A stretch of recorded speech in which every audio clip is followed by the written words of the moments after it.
now we've selected a pretty terrible plot to give you a range on how bad things can get out here.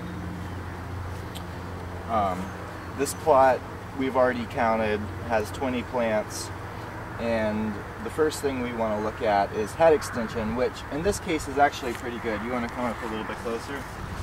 This is above average. The head is clearly protruding above the base of the plant, so I would call this a 4. You can see down here it's also up. Yep. And for the next parameter, uniformity, although it's ugly, it's uniformly bad, basically. So we would call that a 3 for uniformity.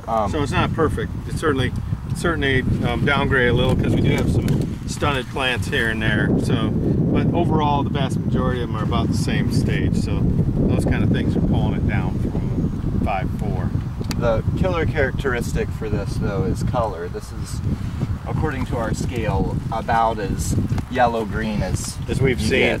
So that's, to me, clearly a 1.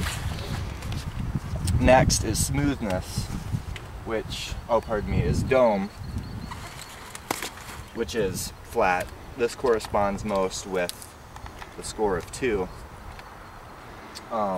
Smoothness is really off, too. It's very lumpy. There's some leaves in the head bracting. All of those things. All of those characteristics downgrade the smoothness score. So you got that a 2? That's correct. Next, firmness is pretty good. That feels like a 5 to me. 4 or a 5, somewhere in between there. No, it's a 4 or a 5. It's a 5. We're gonna call it a 5, but that's we're working real hard to stay real definitive. Try not to go in between. We're not calling anything between.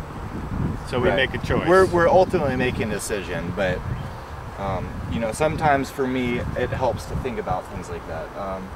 Also, the bead size is actually quite small. I would call this a 4. Notice just again, how it may be approaching a 5, but you've got some variation in there that brings here, it up a there's those are larger. Whereas bead uniformity is pretty bad.